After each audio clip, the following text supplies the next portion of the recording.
Okay, thank you very much again. And I think what's supposed to happen now is questions, discussion? Q&A. Any Qs? Yes. Please identify yourselves and stand up when you, sorry, you don't have next to the mic, but please let us know who you are.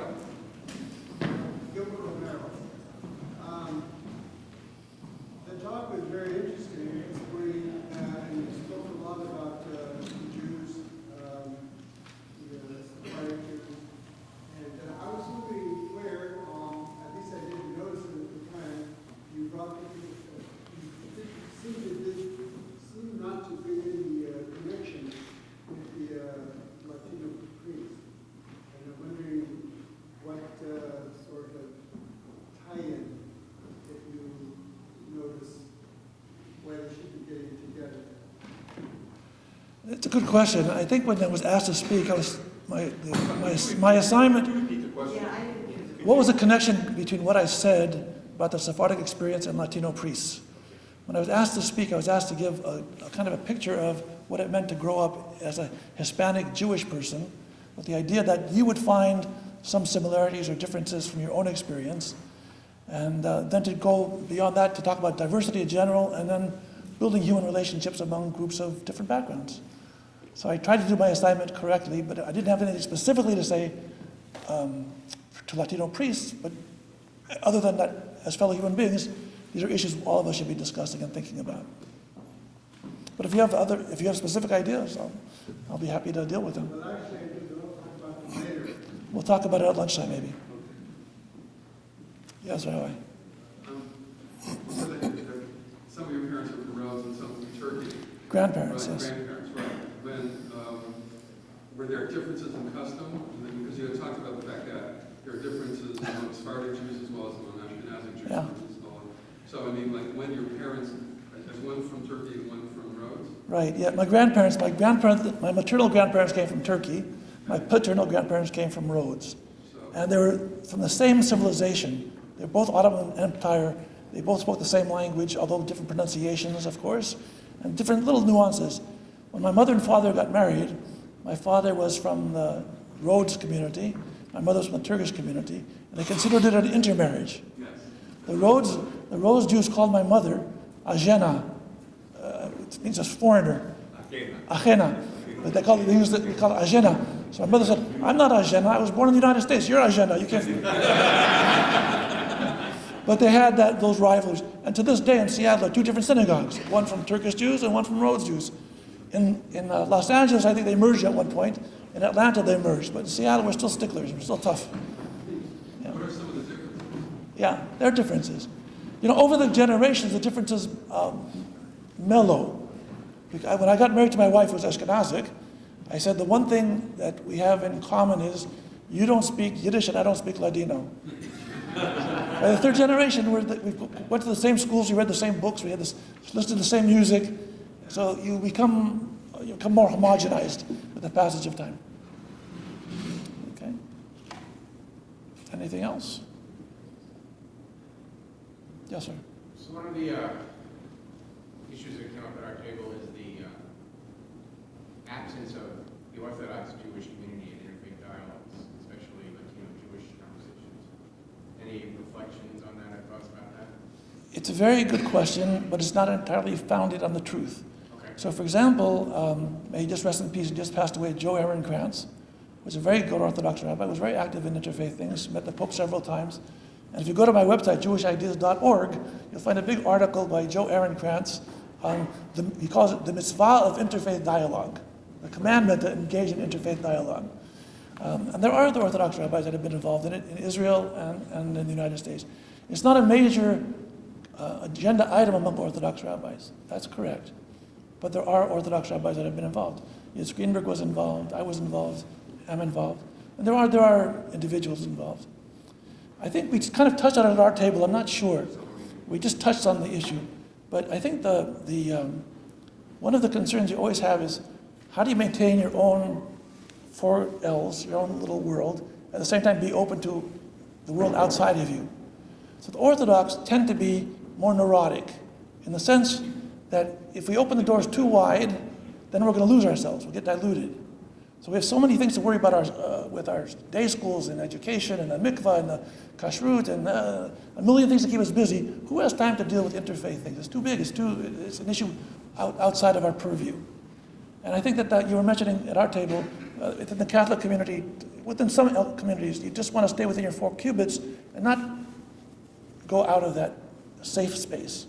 So the Orthodox, and I think many more conservative with the small c groups, whatever religion, tend to be more interested in maintaining themselves rather than being universalists, more particularistic than universalists. Yes. Here's a good fellow, Rabbi Chaim Seidelfeld, is an Orthodox rabbi who's involved in everything. No, I actually want to comment on this and say the following, that there is an ideological barrier because our teacher, Rabbi Soloveitchik, wrote an essay in which he indicated that dialogue, theological dialogue, was out of bounds. And the dialogue should continue only on social and political levels. What I would say is that there is a change now. There's some there are people who are reflecting on this and realize that perhaps that he was mistaken in his assessment.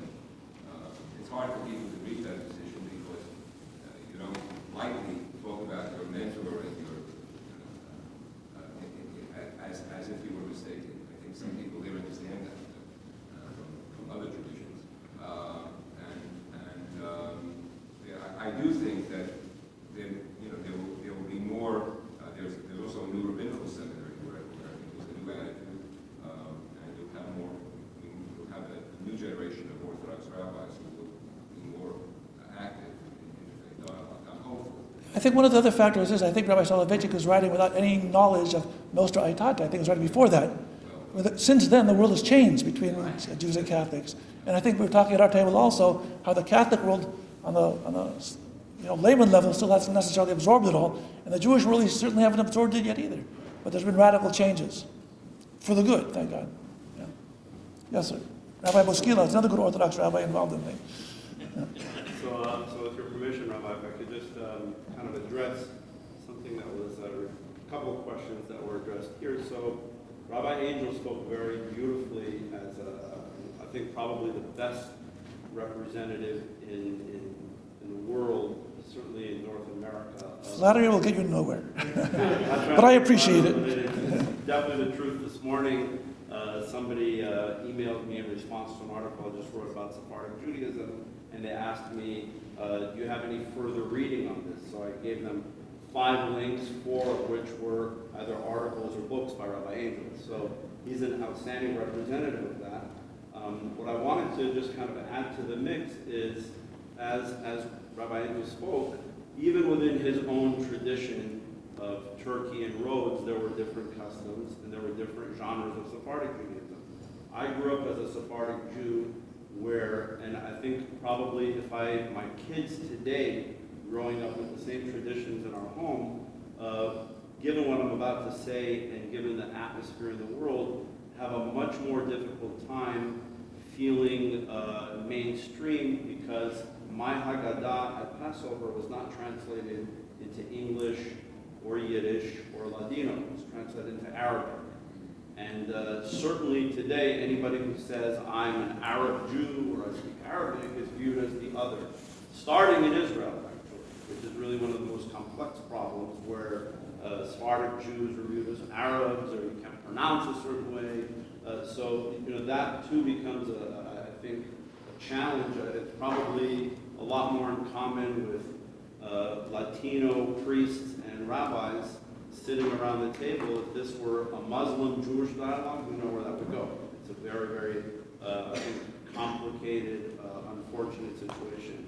I'd like to hear, Rabbi Angel, what you think about that, particular tradition of the Arab-speaking Jews and how their experience has been over, with your experience with them over the years. Yeah, I think we should make clear that, as I said before, actually, Jews come from many different backgrounds. So we have I was talking about the Spanish-speaking Jews, but there are Arabic-speaking Jews, certainly Yiddish-speaking Jews. But we have someone here from a Persian-speaking background, right?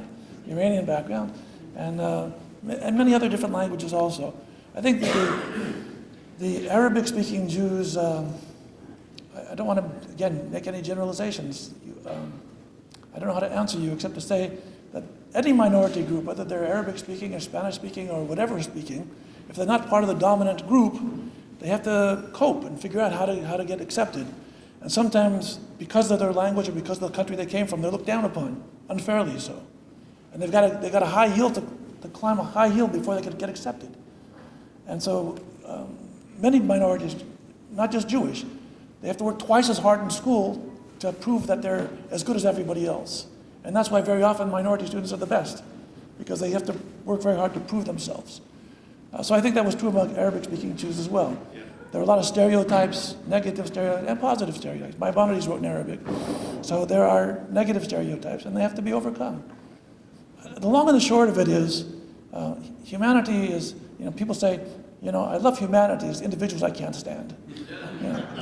But there was another person who said very wisely, humanity is good for nothing. I have no use for humanity, but there are unique individuals who are so special they make it all worthwhile.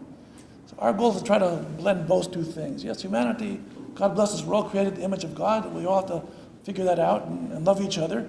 The reality is life isn't always pleasant. There are a lot of bumps, a lot of nastiness along the way. So we have to be strong enough and intelligent enough to try to bridge these gaps and overcome stereotypes. And even though we haven't succeeded in full as yet, God willing, next year we'll do better.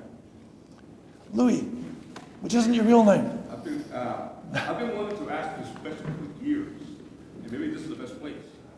I realize that every question has exceptions.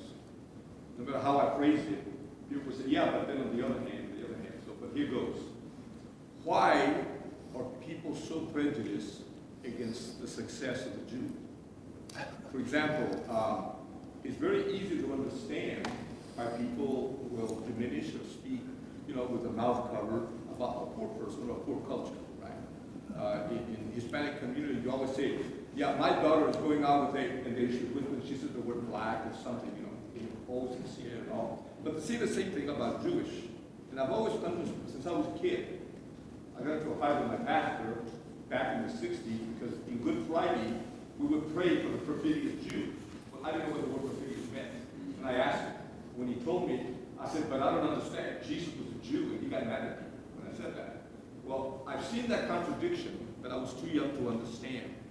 I didn't understand. Maybe there was a logic of innocence involved that I didn't understand. But how do you deal with the fact that there's so much prejudice against the Jew, when the Jew observed all the American values I was taught since elementary school? Be thrifty, save, stay close to the family, don't overspend, don't buy something you can't afford, all those kinds of things. But then you hear people covering their mouth when they say, yes, but he's going out with. How the heck do you deal with that? Where do you think I got all my gray hair from? How do you deal with such a broad subject? I'll tell you, I'll answer you with a little story. My mother's mother, grew up in a little town called Marmara, an island in the Sea of Marmara in Turkey. And that island, in the early part of the 20th century, most of the inhabitants were Greeks, Greek Orthodox. There were a few Turks and about 100 families, Jewish families. Every year, on Easter week, the Jews had to hide and board their windows, because if they appeared in the street, they'd get beaten up, their stores were robbed, their windows were smashed. So for 1 week a year, the Jews were tortured. After that, they came out and they all were friends again. My grandmother, when she came to Seattle, I grew up with those stories. This is what she experienced with herself. So what happens is, we think of religion as liberating, as teaching everyone godliness, and that's what it's supposed to be. But it doesn't always. If you called us for nearly 2,000 years perfidious Jews, there's an impact. People look at us, we're perfidious. If the Greek Orthodox priest is teaching us that the Jews are Christ killers and beat up the Jews, that's what they do. So to undo nearly 2,000 years of history, it takes a lot of time. And plus, look, Jews are a little chauvinistic. We're very proud that we've succeeded so well in so many ways. We work hard, and we are proud of ourselves. And we have, I don't know how many, I think 1/3 of all the Nobel Prize winners in the United States are Jewish. And in the world, I mean, we excel, we're off the charts. We're 1% of the population, but we're 30% or 40% of the Ivy League schools and professors and you name it. Jews work very hard. So you would think, people say, wow, what a wonderful role model, let's follow them. Instead, they try to put us down. So, there's all kinds of mysterious things going on within people. And I think that's why the Jewish community, to our credit and to our lack of credit, is we don't make ourselves known enough to the public as fellow human beings.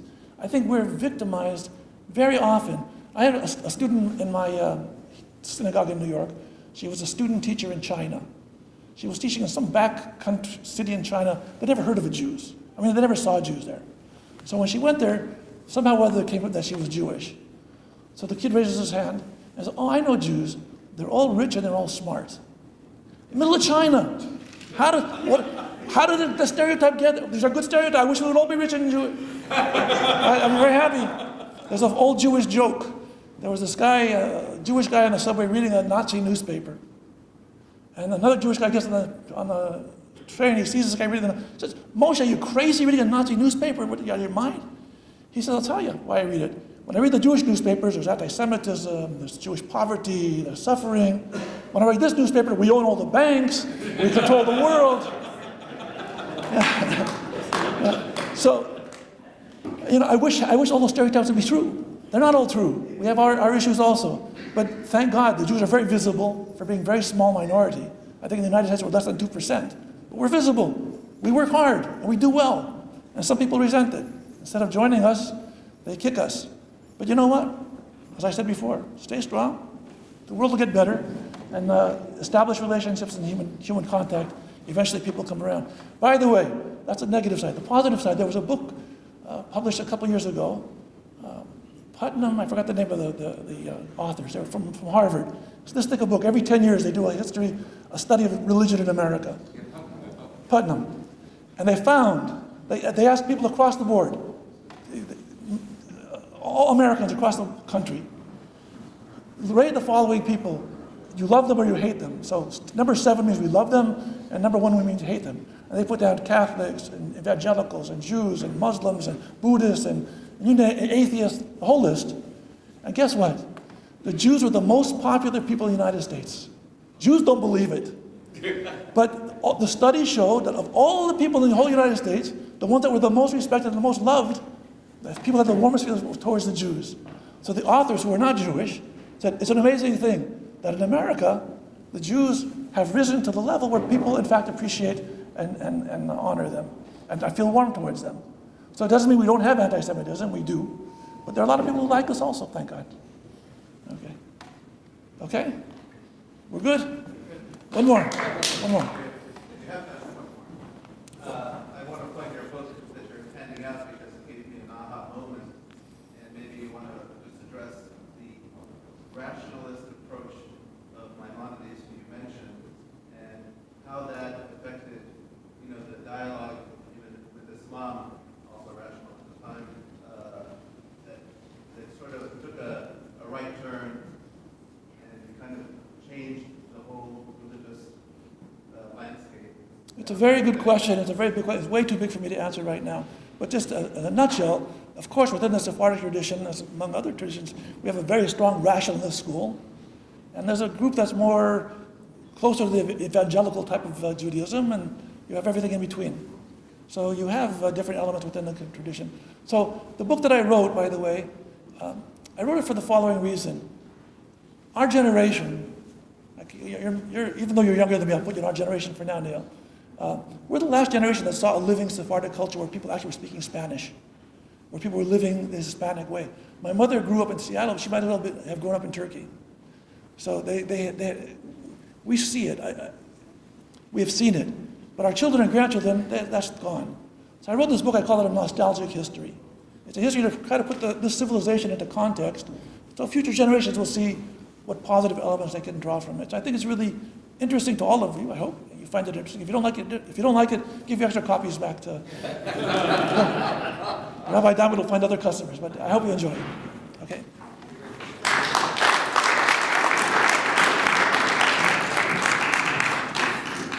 just reflecting on being here and realizing that I was raised and learned my faith and made my first communion less than 2 miles away from here at the parish of St. Thomas, where Father Arturo Corral is the pastor.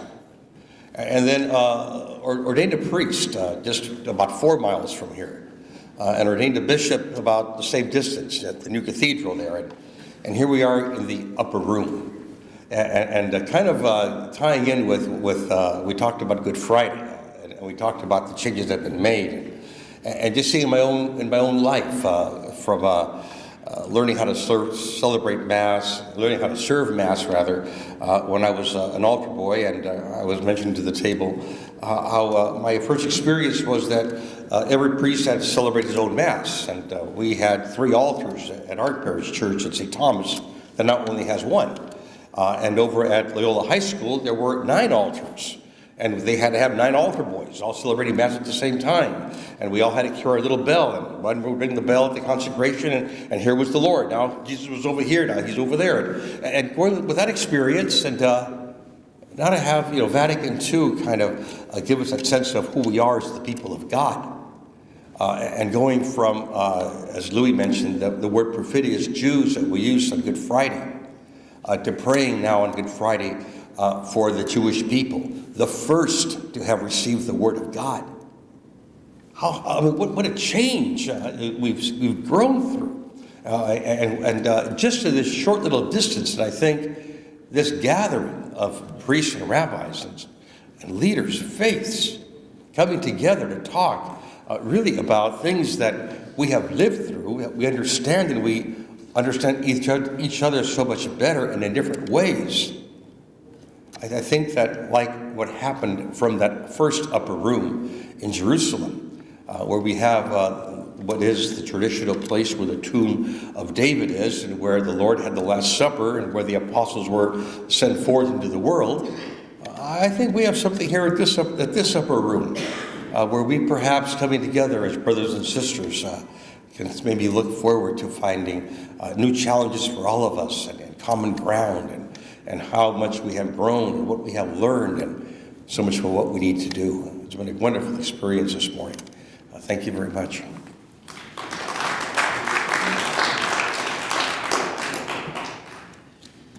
Thank you, Bishop. Thank you, Rabbi.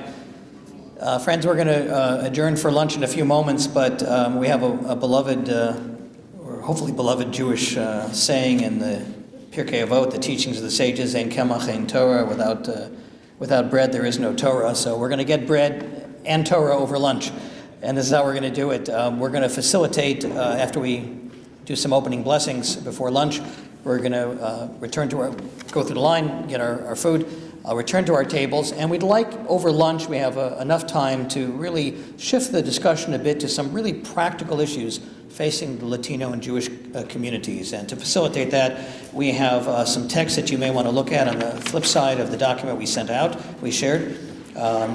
First, from this week's prophetic reading. Every week, as you know, there's a scriptural portion read in synagogue, Monday, Thursday, and Saturday. And this week's Haftarah, this week's prophetic passage from the book of Jeremiah, provides us, forgive the pun, some food for thought, as well as the gospel reading for today from the book of Matthew. And again, over lunch, we would ask our facilitators and all of you to focus on a couple of the questions we put at the bottom of that page, the commonalities and differences that we see in our respective communities when it comes to issues of the immigrant experience and immigration reform, education, views on Israel and the Holy Land, stereotypes and prejudices about the other. This is an easy homework assignment. We know you can accomplish this in less than an hour. But on a serious note, we would like you to, like all of us, to shift the focus a bit at some of the issues that we're facing here in greater Los Angeles. I can tell you that I'll just reflect for a moment on the fourth one. We're aware, and studies have shown, I think it came out actually in Louis' a very poignant question earlier of anti-Semitism, of some latent prejudice against Jews, about Jews, and stereotypes in parts of the Latino community.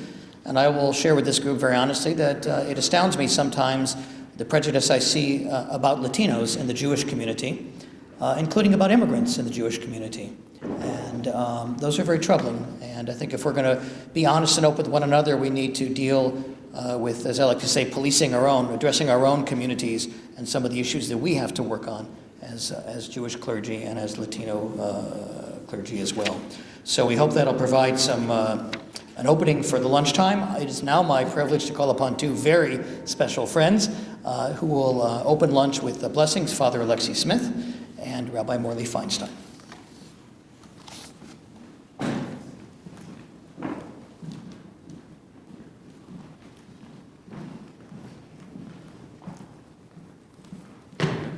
We'll do this together. I have a song to sing. Oh, well, then we'll not do this together. Rabbi Morley and I are good friends. He most recently, I dare say this in the Jewish community. You don't mind my telling them? I teach a class at Mount St. Mary's on ecumenism and interreligious affairs. This is a Saturday class. The rabbi came to class on Saturday and spoke with us. Thank you. Thank you for doing that. Learning Torah. Now maybe we should pray. Yes. Blessed are you, Lord God of all creation, for through your goodness we have been given this wonderful opportunity to be together, Jews and Catholics, clergy and laity. We thank you for this opportunity. May it not be the last. We ask you to bless the food, the drink, and the fellowship of your servants and those who have prepared this food for us. May we be nourished today not only by the food of which we are about to partake, but most especially by the bonds of friendship and learning which we are developing with each other. Amen.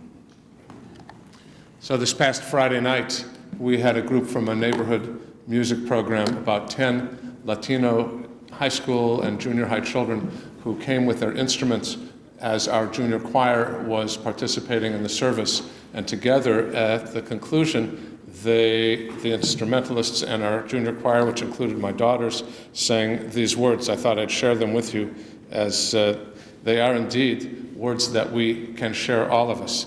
Atahu Eloheinu, Atahu Adonenu, Atahu Malkeinu, Atahu Moshienu. Tú eres nuestro Dios, tú eres nuestro Señor, tú eres nuestro Rey, tú eres nuestro Salvador. What better words to begin our lunch as we join together. Baruch atah Adonai Eloheinu melech haolam hamotzi lechem min haaretz. We praise you, eternal God, sovereign of the universe, who brings forth our bread from the earth. Rabbi Judith Halevi. Well, in my group, most people have actually gotten up to this mic and talked about, as they said in my group. So there's not a lot that I have to say, except that we agreed in the earlier part of our discussion, change is difficult. How do we get from this narrow to the full circle? And the echo of perfidious Jews continues to ricochet around these walls. And what does it take to really make change happen on a grassroots basis? But it does start at the top, and we know that. And it's up to all of us, we agree at this table, and I think around this room, to make those kind of changes that our leadership then inspires others to follow. We really talked about we talked about a lot of things here, but basically we just got up from the table talking about perhaps the need to do twinning between our congregations, that we need to put a face on it. The rabbi began by talking about I, thou versus I, it. And immigration reform, for instance, is very I, it. We don't know who these people are. It's a political question. We need to make it an I, thou. And we have really understood the great change that has happened in the Catholic Church. We talked about it somewhat informally around the table, to the humility of the current Pope and his amazing example for what is a real leader. And this is a moment where there could be great change. So that's pretty much from my table. Yes? Thank you.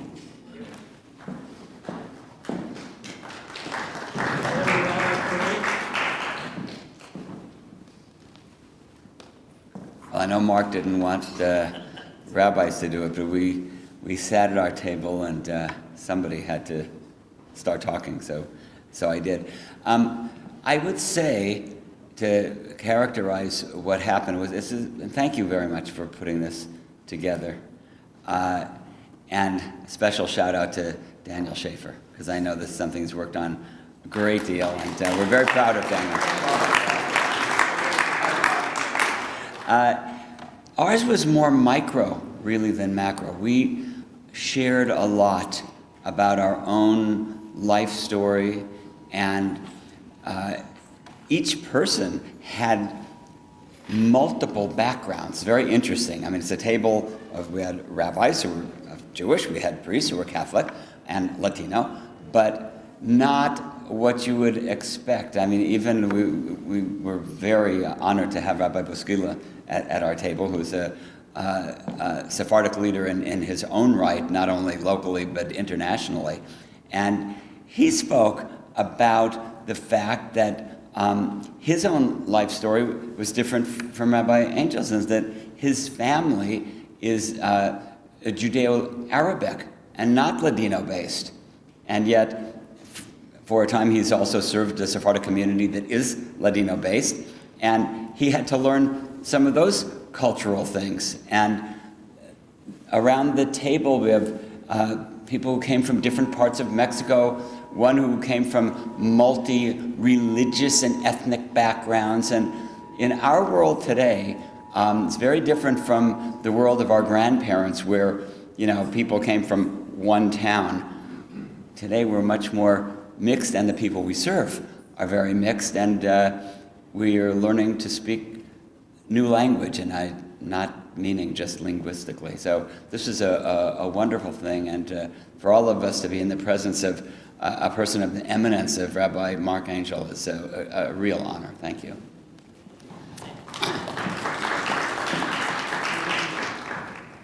Thank you, Rabbi. Other tables, other presenters? My kingdom for a priest? Thank you, Father.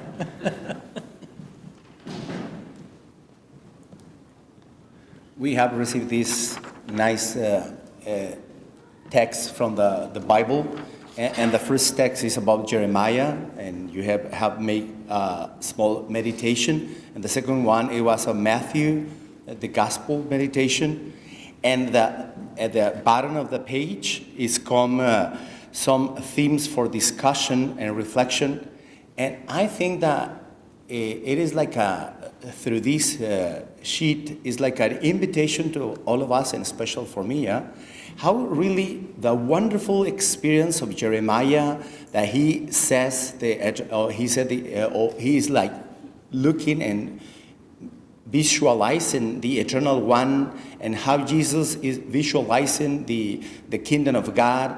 And then in the upper and the bottom, we can visualize that we all together in this meeting, we have the homework to make a new wonderful scripture when we put elements about immigration experience, education, the view of Israel, to understand dialogue and stereotypes and prejudice, to avoid and to be able in humility to bring all together.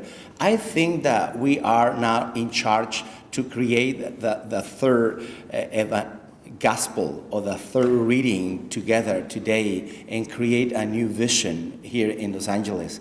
I think it's a homework for us. Yeah.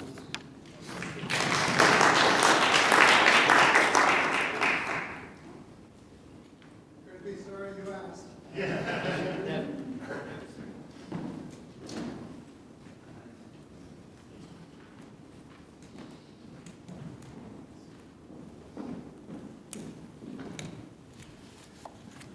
It seemed rather important to me to really begin with something that was common rather than divergent, because we have someplace to go, which is upward.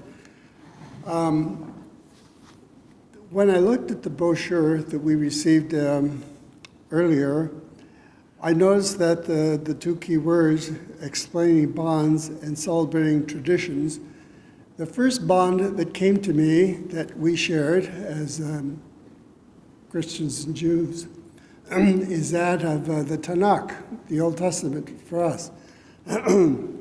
Because we use the Old Testament for every first reading at the Sunday liturgies. So it's really part of our scripture tradition, but not much is made of it, sad to say. And another time that it's used too would be also at special times throughout the year. For instance, now that we're in the period of Lent, we're going to be celebrating Easter.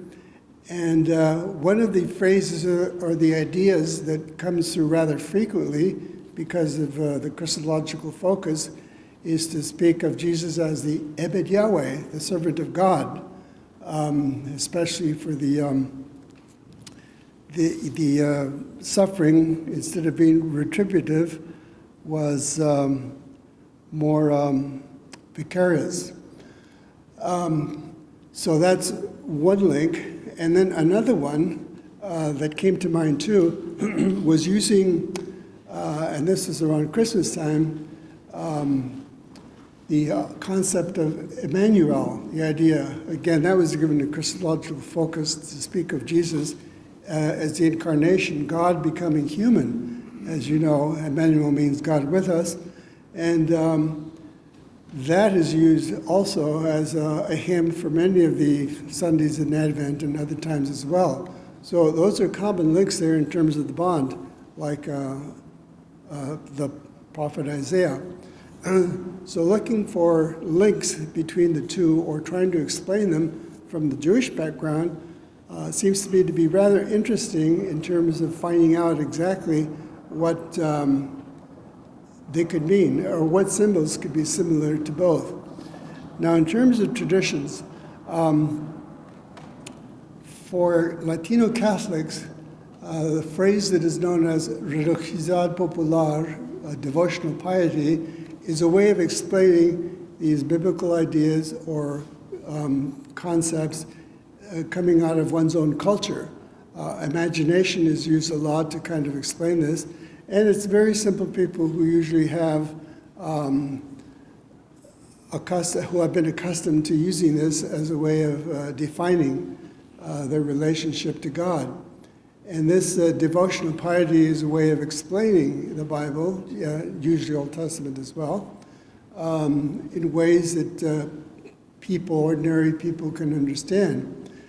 And I suspect too that among the Jews there's also a kind of personal piety that would be one way of explaining biblical concepts to them, which would be, how is God relating to us? How do we express that relationship? And again, it'd be kind of a follow-through to use that similarity of ways of linking Latinos and rabbis closer together.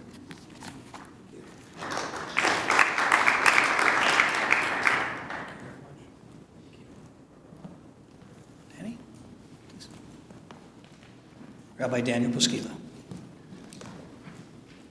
One of the additional elements that I thought came out, which I thought was absolutely revealing and fascinating, and Jews often think we're the only people, the only faith that deals with these problems, and we always look out and say, if only more of our people were religiously devoted or connected to God or to theology or to spirituality.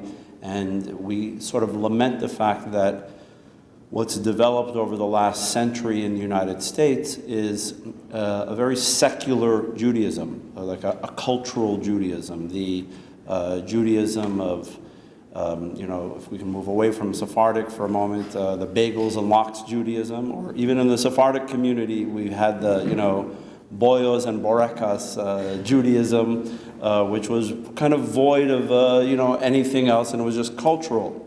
I discovered by discussion that a similar thing exists in the Catholic community, where you sort of like check in once in a while to be Catholic on certain days. And last week it was Ash Wednesday, so everybody suddenly comes, so we deal with the whole high holiday phenomenon, and we lament that, but I think it would be a fascinating comparison and parallel to sit and to compare those, because on the practical playing field, I mean, it's fascinating to engage in comparative theology and discussion, but I think on the practical playing field, I would be intrigued to find out from my Catholic colleagues, so, how do you deal with, the 3-day-a-year Catholic, or the one who suddenly wants to check in and come to Mass because something happened?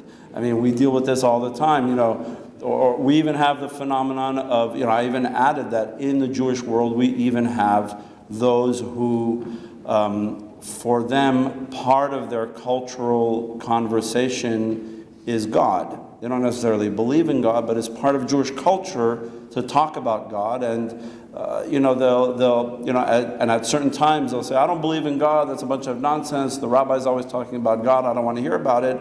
And then when something happens, which is tragic, then they get angry at God, and I say, I thought you don't believe in God, and they say, well, I need somebody to be upset at, and that's been the God that we've dealt with. So I just would think that would be a great follow-up discussion to kind of compare notes between, like, Yom Kippur and Ash Wednesday, not on the theological level, but on, like, the cultural phenomenon of how you deal with the masses that suddenly come and otherwise, haven't shown up. So I found that very eye-opening. Thank you.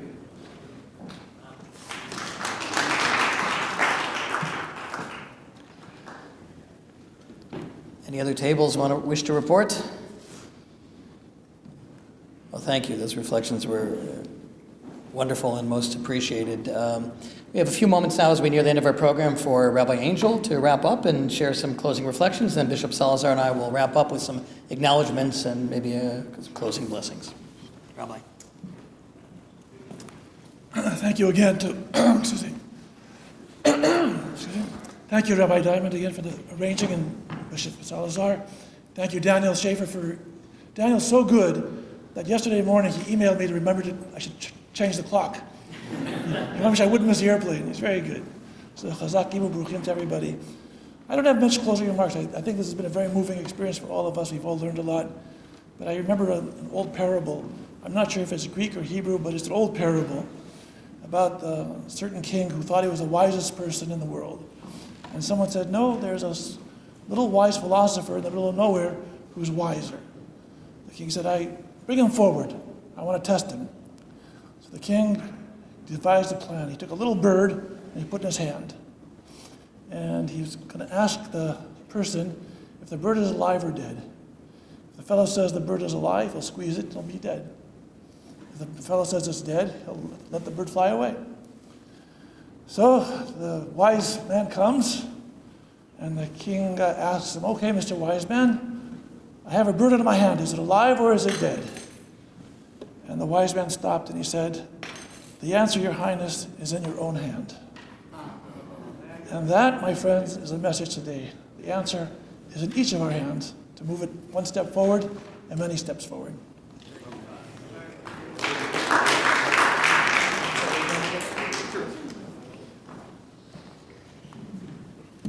Thank you, Rabbi, very much. Wonderful way to close. Bishop Salazar, if you would acknowledge your own staff and appreciation.